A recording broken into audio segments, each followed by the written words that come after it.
भगवान बुद्ध के लाखों अनुयायी थे। इन्हीं में से पिछले कई सालों से रोजाना उनके आश्रम में जाया करता था, उनके प्रवचन सुना करता था, ध्यान लगाया करता था और वापस चला जाया करता था। यह सिलसिला ऐसा ही चलता रहा। एक दिन यह अनुयायी आश्रम आया ही नहीं और उसके बाद उसने आश्रम जाना ही छोड़ दिया। बाकी कई लोगों की तरह बुद्ध ने भी यह महसूस किया कि उसका नियमित आने वाला अनुयायी किसी वजह से अब आना बंद हो गया है। इस बात को कई दिन बीत गए। एक दिन बुद्ध अपनी भिक्षा मांगकर एक गांव के रास्ते से गुजर रहे थे। यह गांव दरअसल उसी अनुयायी का था जिसने अब आश्रम में आना छोड़ दिया था। बुद्ध उस अनुयायी के घर की तरफ चल दिए। जब उसके घर के पास पहुंचे तब वह अनुयायी अपने घर के आंगन में कुछ काम कर रहा था। बुद्ध को देखते ही वह उनके पास आया, उन्हें प्रणाम किया और उन्हें बैठने के लिए आंगन के चबूतरे पर चटाई बिछा दी। बुद्ध चटाई पर आराम से बैठ गए और अनुयायी से बात करने लगे। बुद्ध ने पहले उस अनुयायी के स्वास्थ्य के बारे में पूछा और फिर पूछा कि उसके परिवार में सब कुशल मंगल तो है ना। अनुयायी ने कहा, सब कुछ ठीक है, कोई भी अस्वस्थ नहीं है। बुद्ध ने उससे आगे पूछा, अगर सब ठीक है तो तुमने आश्रम में आना क्यों छोड़ दिया।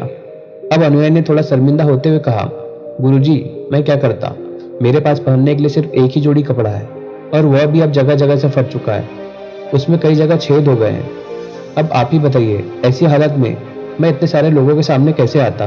बुद्ध ने उसकी तरफ ध्यान से देखा और पाया कि उसकी बातों में सच्चाई थी और उसके कपड़ों की हालत खस्ता थी। बुद्ध ने मुस्कुराते हुए उस अनुयायी के कंधे पर हाथ रखा और सब ठीक हो जाएगा बोलकर उसे दिलासा दिया और वहां से चले गए। एक बार जब बुद्ध प्रवचन दे रहे थे तो प्रवचन खत्म होने के बाद बुद्ध ने अपने एक धनवान अनुयायी को रुकने के लिए कहा।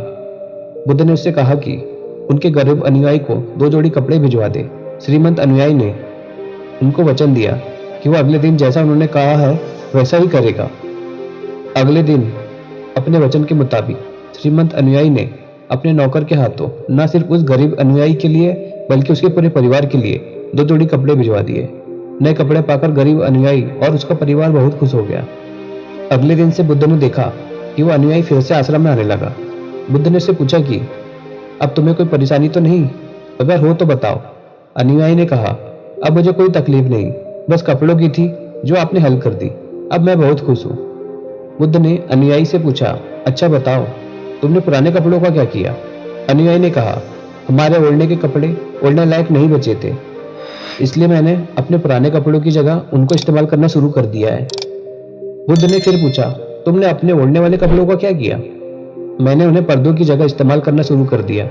अनुयायी ने कहा, उन पुराने पर्दों का क्या हुआ। बुद्ध ने फिर पूछा, मैं उनके 4 टुकड़े करके चूल्हे के गर्म बर्तन उतारने के लिए इस्तेमाल करता हूँ। अनुयायी बोला, पहले गर्म बर्तन पकड़ने के लिए इस्तेमाल करते थे, उन कपड़ों का क्या किया। बुद्ध ने फिर पूछा, मैं अब उन्हें घर में पोछा लगाने के लिए इस्तेमाल करता हूँ।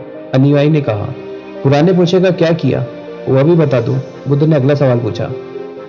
वह कपड़ा कुछ भी करने लायक नहीं बचा था, इसलिए मैंने उसके तार तार कर अलग कर दिए और उनसे दिए की बाती बना ली।